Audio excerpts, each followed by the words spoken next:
Christopher Wray testified today. We'll talk about that. Lauren Boebert is here. Margot Cleveland is here. Carol Roth is here to talk about inflation. All that and more is coming up tonight on I'm Right.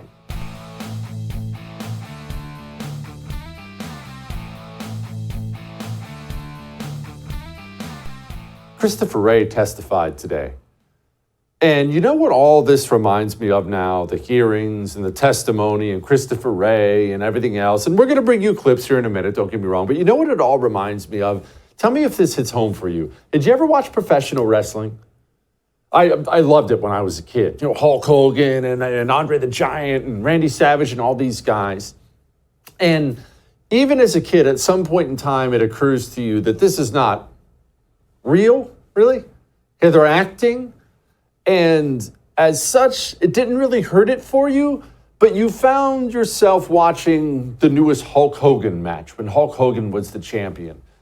And you kind of just automatically knew how everything was going to go. Hogan was going to start wrestling, and then something dirty was going to happen that would hurt Hulk Hogan, someone from the outside, or maybe a guy pulls out brass knuckles. And then in the end, Hulk Hogan would get really strong, and he would defeat the guy in the end. And it just kind of all went how you knew it was going to go. And after a while, it kind of got boring because you knew how everything was going to go. That's how I feel now with all these hearings and televised things with our government. I know exactly what's going to happen. You know exactly what's going to happen ahead of time. We know that in the end, we will get no results from it. So we have to show up, and we're going to watch, and I'm going to play you some clips of it, but we have to show up, and we have to watch, and we have to act like anything that's said, any of the questions, any of the answers, we have to act like they're shocking in some way, but we all know. It's Hulk Hogan in a wrestling match in 1988. We all know how this is going to go. How many times have you and I sat here on the show and said over and over and over again that the FBI, they don't fear the GOP, and the FBI gets in front of these hearings, and anytime they don't feel like answering a question, they either A, lie, which we'll get to, or B, they go with the patented, well, we can't comment on an ongoing investigation. As you know, this is a very active, ongoing investigation, and there are some restrictions on that, but we we can handle classified information, and we fund your department, and so you need to provide that. It's not, respectfully, it's not an issue of classification. It's an issue of commenting on ongoing criminal investigations, which is something that by longstanding department policy we are restricted in doing. The ultimate out. They use it every time. But again, you're not shocked to hear him say that. You watch I'm Right.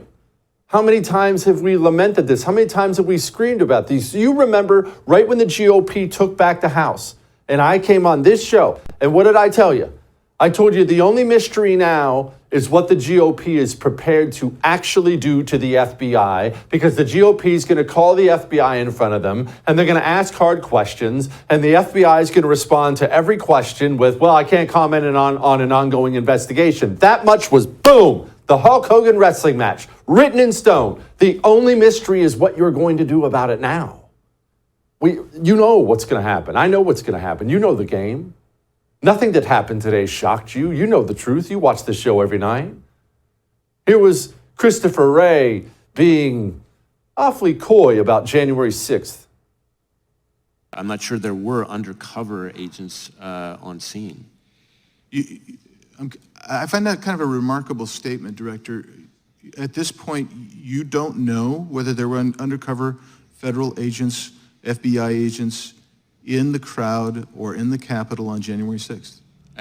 I say that because I want to be very careful. There have been a number of court filings related to some of these topics, and I want to make sure that I stick within what's in. I understand that, but I thought I heard you say you didn't know whether there were FBI agents or informants or human sources in the Capitol or in the vicinity on January 6th. Did I misunderstand you? I thought that's what you said. Well, I referred very specifically to undercover agents. Yeah.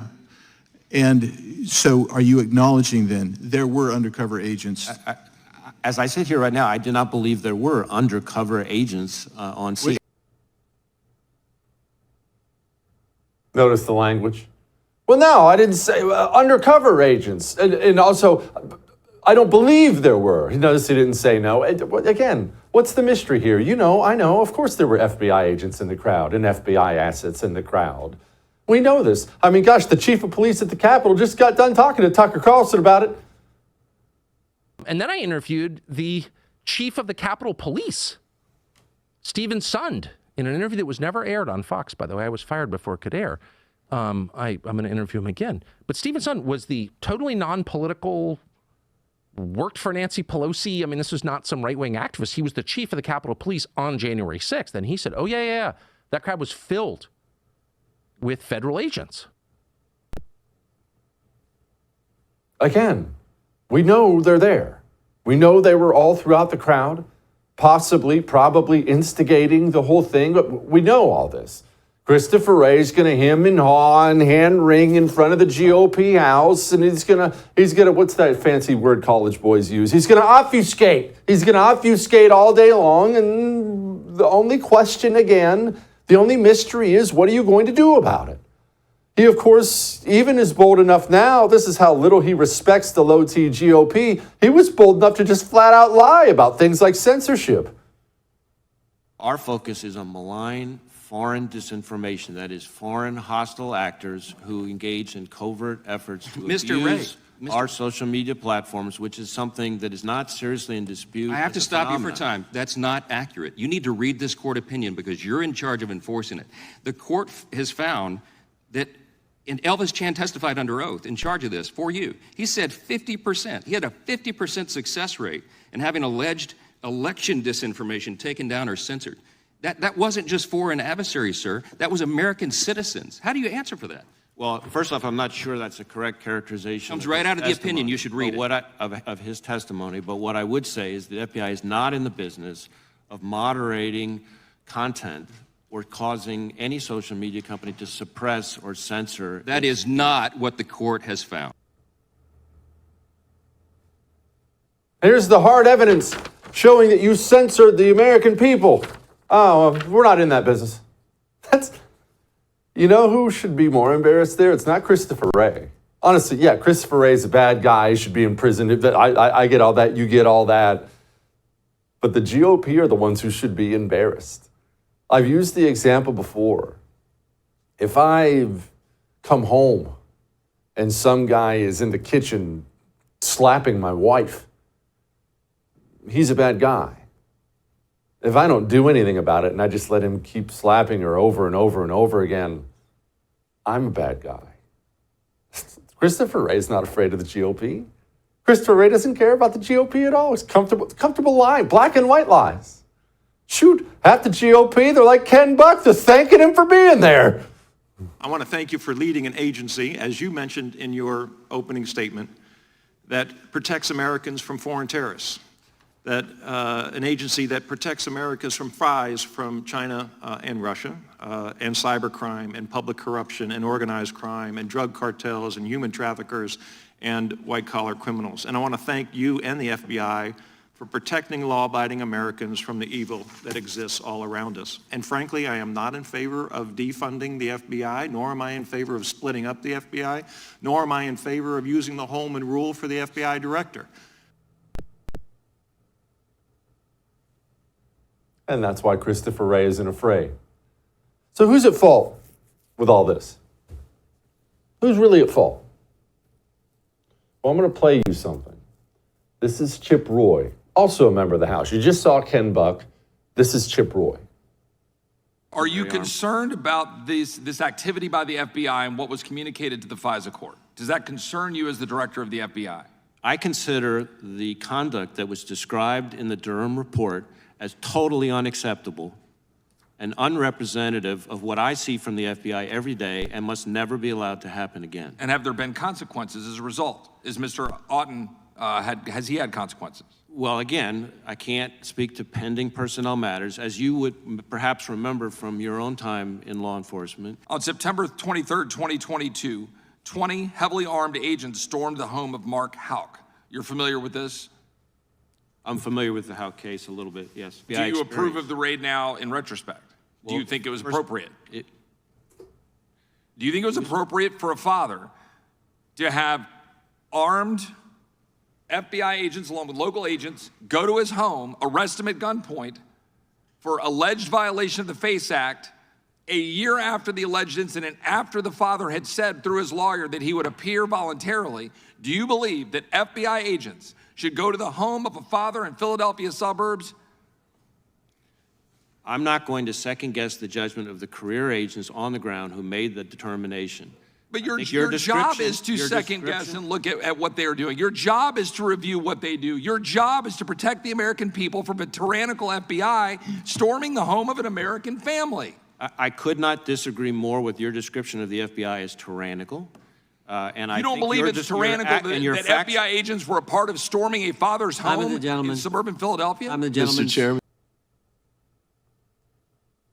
So, what's my point? Who's at fault? Chip Roy. I love him. He's a friend. But there are a lot of Chip Roys out there. Why is Ken Buck in Congress and not more Chip Roys?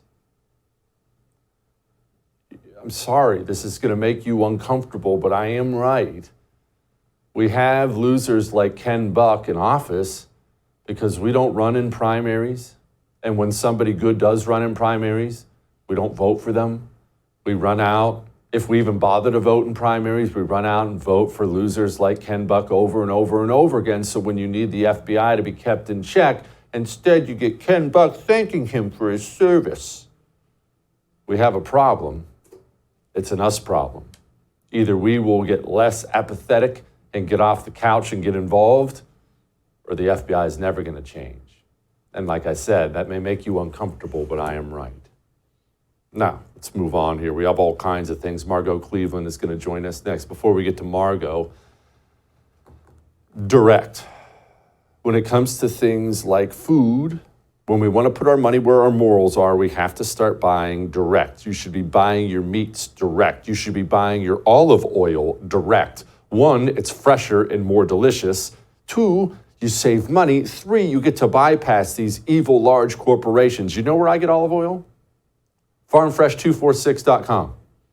Direct from the farm. Do you know what that first bottle is going to cost you? $1. How about that for confidence in your olive oil? You want the best, freshest olive oil ever? They ship it to you for $1. You help cover the shipping and they ship it over to you. Farmfresh246.com. You'll never buy olive oil from the grocery store again. Farmfresh246.com. We'll be back.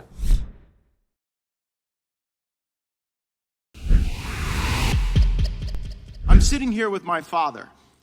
I will make certain that between the man sitting next to me and every person he knows and my ability to forever hold a grudge, that you will regret not following my direction. I am sitting here waiting for the call with my father. Sounds like a shakedown, doesn't it, Director? I'm not going to get into commenting on that. You seem deeply uncurious about it, don't you? Almost suspiciously uncurious. Are you protecting the Bidens? Absolutely not. The FBI Well, does not and has no interest in You won't answer the protecting question anyone about whether or not politically. that's a shakedown, and everybody knows why you won't answer it. Because to the millions of people who will see this, they know it is. And your inability to acknowledge that is deeply revealing about you. Deeply revealing. Joining me now, Margot Cleveland, senior legal correspondent with the great Federalist. Margot, what was your biggest takeaway from all that Christopher Wray nonsense today? Well, there were several takeaways. Honestly, my biggest one was when Wray was trying to justify the FBI passing on to Twitter information about Ukraine, saying that there's Russian influence. And what Wray said there was, well, we, the FBI, had to do it because Ukraine couldn't talk to them directly because of the Russian invasion. And I said, wait a second. You mean that our social media companies, our American social media companies, are taking requests from foreign intelligence agencies to remove American speech? That really shocked me. And I think that is one of the few things that we learned that were new here. Margot, now you're the legal expert. I certainly am not. That sounds incredibly illegal. Well, I'm not sure if it is illegal that it's the foreign country doing it with our social media companies where the FBI is not involved. But once the FBI gets involved, then we've got this huge First Amendment issue, which was another really fascinating takeaway from the entire hearing, where you had the different congressmen and women talking about this case against the FBI. And what does Wray say? Oh, no. We're not censoring speech. We're just making suggestions about what they should do. I'm sorry. The federal judge looked at the evidence and said a reasonable jury is likely to find that you caused, coerced, induced this type of censorship. So for Wray to say that was really laughable. This exchange between Jim Jordan and Wray about Catholics, I thought was pretty interesting. Do you think priests should be informants inside the church, Director? We do not recruit, open, or operate confidential human sources to infiltrate, target, report. But that's not on what this. religious That's not what this organizations. said. It sounds like you were trying to do it in Richmond, Virginia. No, sir. No, You sir. weren't. That's- This didn't happen. You can assure us that this didn't happen. That product did not, to as best as we can tell, result in any investigative action as a result of it. None. You know what the motivation for this was? Why would they even think about doing this? You know what the motivation was? Well, again, I think that's what our internal review will find. They're reviewing it internally, Margot. Nothing happened. Right. So a couple things here. I think Jordan was right when he talked about the political implications, but I think he was half wrong that that is the only reason for this. What was the motivation? The FBI has in place where they pay and they expect the agents to come forward with so many cases fitting under domestic terrorism. And what better way to do it than call these hardened Catholics domestic terrorists? So I think that there was another motivation there. But I also thought it was fascinating that Wray said, not to the best of our knowledge. Well, you know what Wray also told them, not to the best of their knowledge? That they were not using 702, which is part of the FISA, to go and spy on or determine who was involved in January 6th and the riots. So to the best of his knowledge, isn't meaning much, even though he is the director of the FBI. Margot, do you think Christopher Wray has any fear whatsoever of the GOP? Because every time I see one of these FBI stooges, mainly Wray, go sit in front of the House or the Senate, my main takeaway from all of it is they don't fear the GOP at all. I don't think that he does. And when I see him testify, what I think is he really thinks that he is doing the right thing and that any of the problems that happened weren't based on what he did. So the Richmond, that wasn't what he wanted. What happened under Comey wasn't what he wanted. But what was telling to me here was when he was given the chance to say it was absolutely wrong that our FBI went in a SWAT-like raid to arrest a pro-life family man with his family there. When his lawyer said he would turn himself in, Wray said, I'm not going to second guess our agent. He should have second guessed his agents. The only fact he needed to know there was that the lawyer said that this father would turn himself in. So I think that Wray has kind of the company man mentality, and anything that went wrong, they're going to look at internally. But you got to trust us. We have these family days at the FBI. Everybody's a good, happy family. And what happened, Durham points out, that's not what I see with the day-to-day. Well, I'm sorry, you're the director and you need to clean up house. Even if it's only these few highly politicized cases of Trump and Biden, that has more ramifications than the day in, day out things that you're doing. Speaking of Family Day, I thought this little exchange between Swalwell and Wray was pretty revealing. But I want to talk more about your workforce because that's where you started.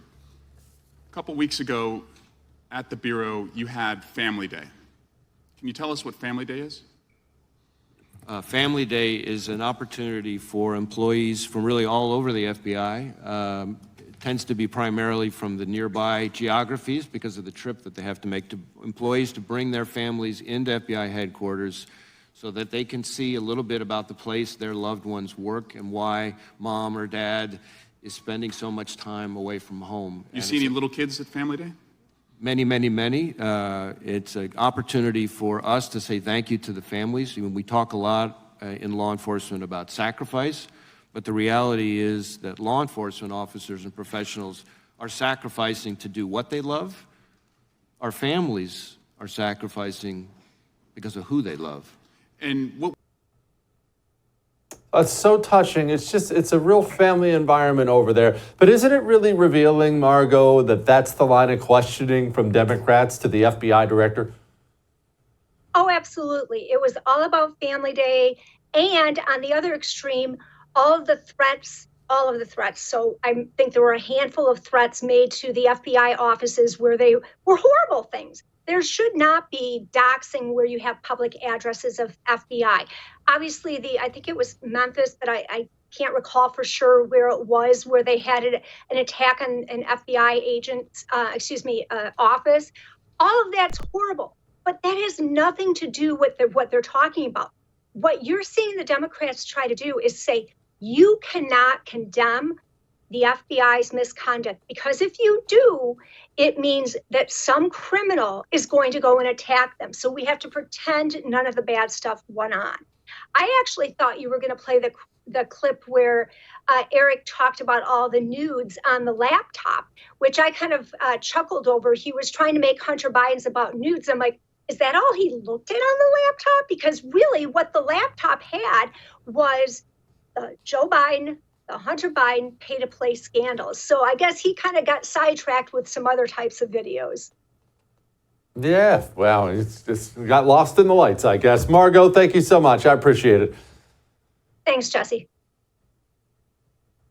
All right. Let's talk to Lauren Boebert.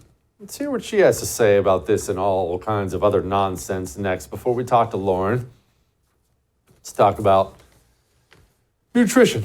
I'm not lecturing anybody, don't worry. But what we eat does matter, right? And I know I eat like garbage, but I'm getting better. Why? Because it does matter. What we put in our bodies matters because we're living things. Well, the same thing applies to our dog. You give your dog food, your dog never gets nutrition. That's why they die at 10 when we should have them till they were 13, 14, 15. And that's why they have all these health problems late in life. They go blind, the breath gets bad, the coat gets dull, too lethargic. We don't give them nutrition. Rough Greens is nutrition for your dog. All natural nutritional supplement that you pour on your dog's food. You want years longer with your dog? A healthier dog, happier dog? It's right there for you. Free Jumpstart trial bags right now. You have to go to roughgreens.com/Jesse for your free Jumpstart trial bag or call 833-33-MY-DOG. We'll be back.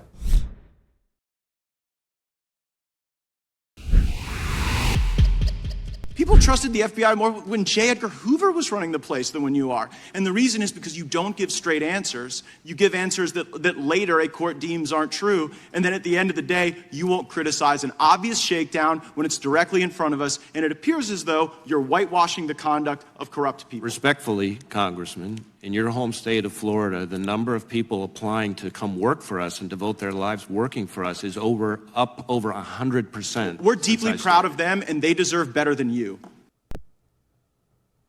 What a weird response to Matt Gaetz today. Joining me now, Lauren Boebert from Colorado. Okay, there's a bunch we can get to about your biggest takeaways from today, but wasn't that response so incredibly petty and odd? It was, and massive credit to my boy Matt Gaetz, because I know how deeply he cares about our military personnel, our veterans. He represents a very highly populated area with military personnel, and he knows that they do deserve better than Christopher Wray. Those who are coming out and wanting to now serve in the FBI. And he knows the service that they've been through and the recognition that they deserve. And so I'm extremely proud of him for his quick-witted response, which is right on par for Gaetz. Yeah, that's pretty on par for Gates. My boy Thomas Massey was throwing bombs out there today, too. Here's what he said. The Bank of America, with no legal process, gave to the FBI gun purchase records with no geographical boundaries for anybody that was a Bank of America customer. Is that true? Well, what I do know is that a number of business community partners all the time, including financial institutions, share information with us about possible criminal activity. And my understanding is that that's fully lawful. Maybe fully lawful, but my goodness, is it horrific and wrong? We really have our financial institutions working hand in hand with the FBI to violate my rights. Do I have that right?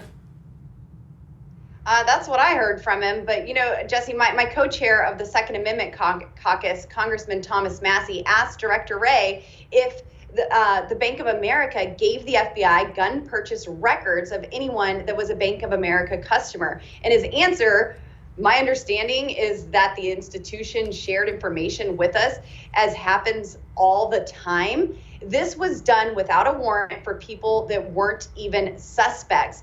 Equally troubling, Judiciary Chairman Jim Jordan also showed emails between the FBI and Bank of America making clear that Bank of America also agreed to turn over any historical purchases of firearms to the FBI going back 6 months for all customers in the Washington, D.C. area. I am absolutely furious that American companies are sharing Americans' private data with the FBI, and this invasion of lawful gun owners' privacy can't be tolerated. This is something that we absolutely have to put to an end. But I mean, this entire testimony, Jesse, under Christopher Wray's reign, we have seen that conservative speech is censored, pro-life Christians are labeled domestic terrorists, and whistleblowers are even retaliated against. So it's no surprise that even our privacy and our Second Amendment rights are under attack by Christopher Wray.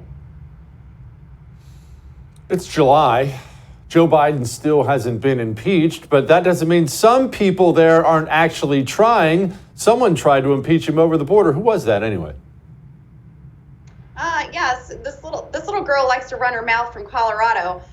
So Jesse, I got really frustrated because I had approached chairman about impeachment inquiries, going through that process in committee, inquired through leadership and others if we were actually going to do something, and the answer was repeatedly no.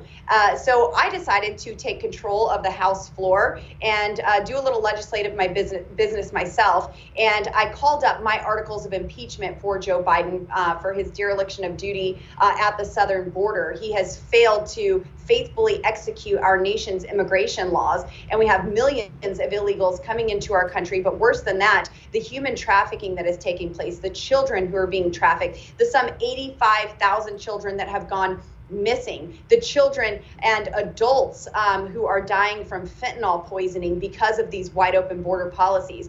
These are all directly related to Joe Biden's failures, or maybe in his eyes, success at the southern border, because I don't think he has an intent to secure it.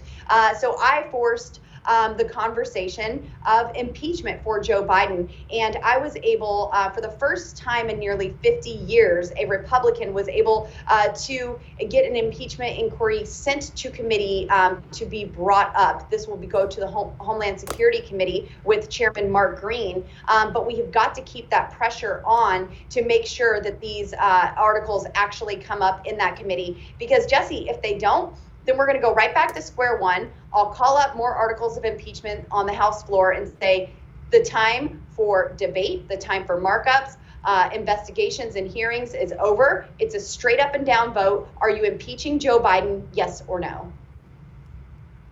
I like it. Go get him. Lauren, thank you. Thanks, Jesse. All right. We got inflation numbers today, too. Not bad. 3%, not bad. Or is it really bad? We'll talk to Carol Roth about that next. Before we do that, let's do this. Your timeshare. I know you think you're stuck in it because they lie, but you're not. You are not stuck in your timeshare. All you have to do is make a phone call. They lock you into these timeshares and they tell you you have to pay for life. One story, a mother died and her daughter had to take over the payments. Lone Star Transfer will get you out legally and permanently. They're successful 99% of the time. They put it in writing. They give you a date. They tell you, hey, by this time, you'll be gone. That's confidence. Call them. 844-310-2646. Over 18,000 people have called this family company and gotten out. They can get you out. 844-310-2646. All right? We'll be back.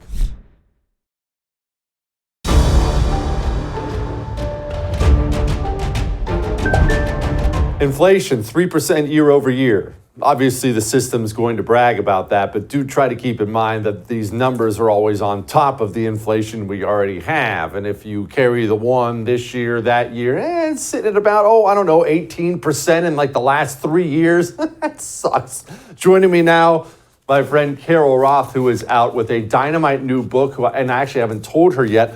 Carol, my 14-year-old is reading your new book, You Will Own Nothing, because he's getting obsessed with all this world event stuff. He can't put it down. I caught him last night, 9:45, supposed to be asleep. He's in his bed reading your book. I love that I'm corrupting your children, Jesse, and just wait until he comes to chapter 11 with wisdom by the great Jesse Kelly in it, and then you can just lord that over him for a very long time. Yes, I'm going to tell him that's my favorite chapter in the book, and he should actually start there. All right, quit. Focus. Inflation. Carol, it is less than it was. So, okay, it's not ideal, but it's less than it was. That's kind of good, right?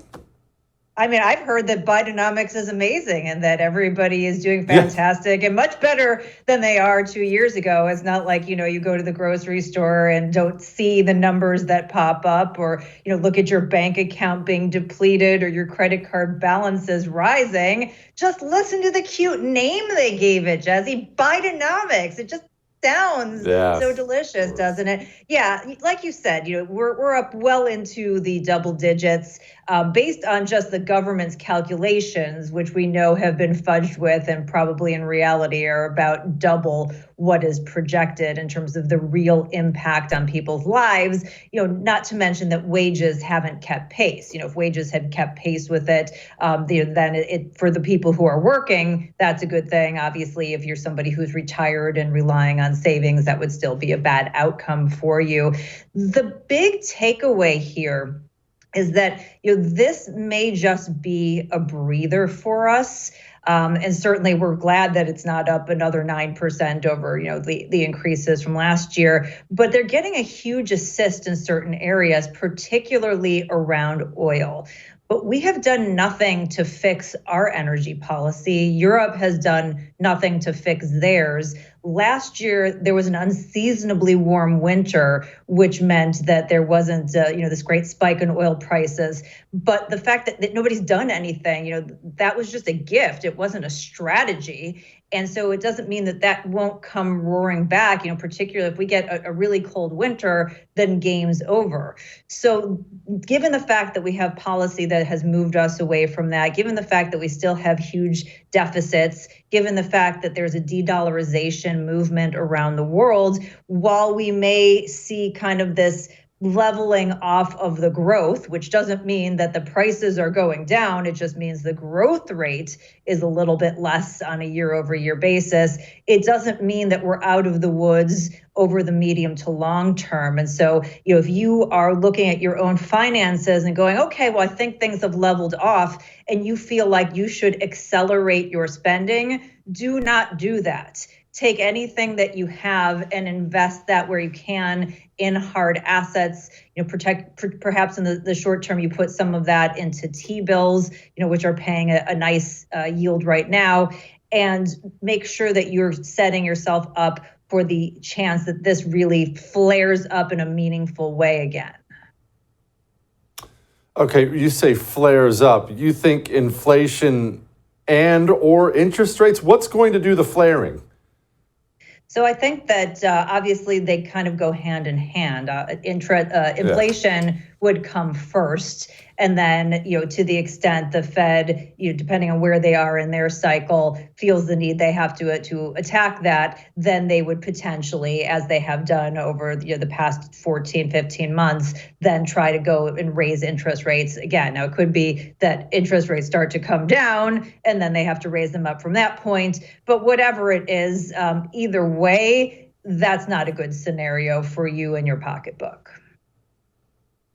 Okay, Liz, you talk in your book about the Fed and how it has transferred wealth from Wall Street to Main Street. But that concept for most normal people like me, it's a little bit confusing. What are you talking about?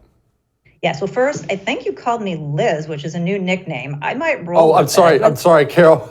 Carol, sorry. Go ahead. Maybe I'll just be a Liz from now on. At any rate, Liz, the Fed. It's all very confusing to you, Jesse. I'm Carol Roth. Anyway, yeah. So basically, their monetary policy has suppressed, take away the last 15 months where they've tried to undo their policy. But before that, we had 15 years of them artificially suppressing interest rates and printing money out of nowhere. And what that did was that benefited people who held assets, who were the already wealthy. So you saw your stock portfolios go up, you saw your homes go up. But if you were a saver or a retiree and you just had money sitting in the bank, you were earning next to nothing on it. And it completely disrupted risk.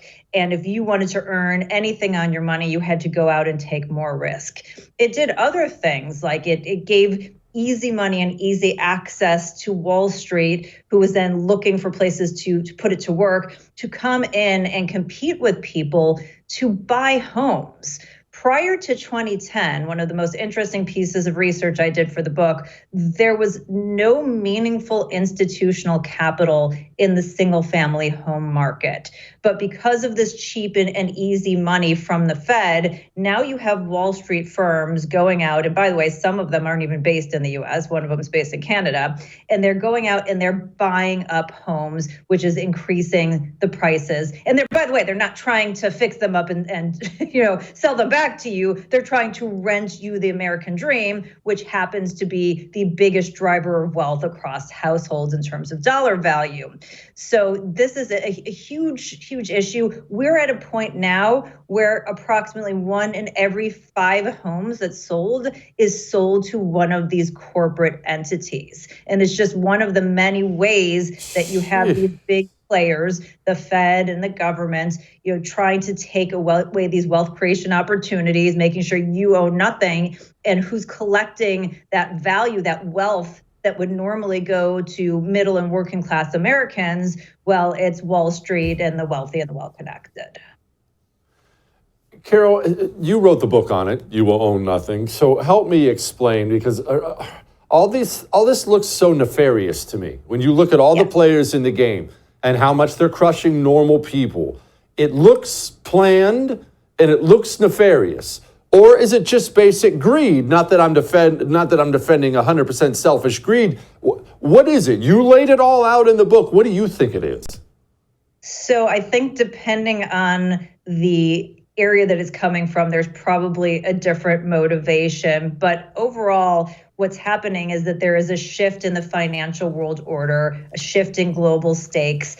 And if you're wealthy and well-connected, you have 2 options. You can either kind of hope that everything works out for you and your friends, or you can band together and try to control everything and make sure as much as possible works out for you and your friends. And I really do think much of it is the latter. So it's not that they start with, how do we make sure people own nothing? How do we make sure that, we take away their freedoms? It's more of, how do we make sure that we're protected? And if, non-ownership and their freedoms have to go by the wayside in order for this to all be achieved, well, that's fine by them.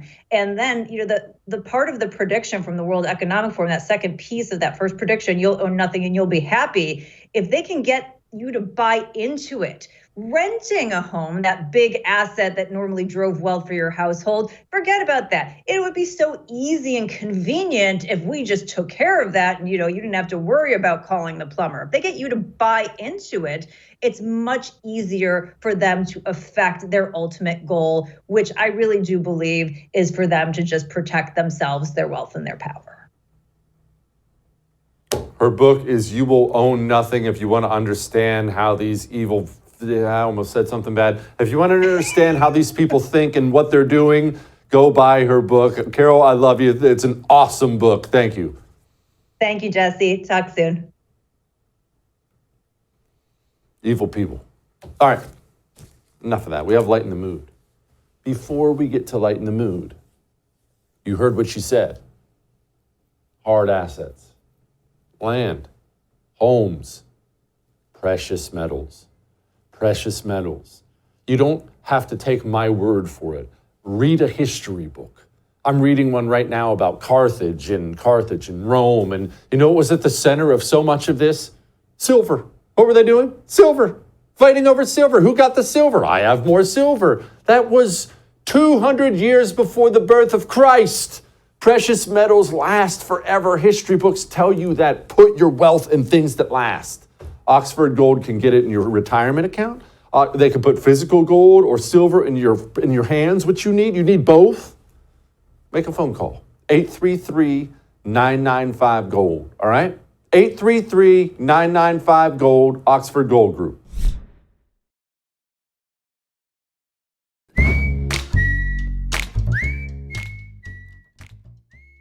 All right, let's lighten the mood. Let's lighten our allergies before we lighten the mood, though, because we're going to talk a little bit about fighting next. You see, we have the sniffles. We have itchy eyes. We have pollen all over our cars, all over the air. And I can't do anything about your outside air. The air here in Houston sucks. I can't do anything about that either, but we can do something about the air in our home. We can clean it. How do you do that? Well, not the little weird oil thing that puts out the smells.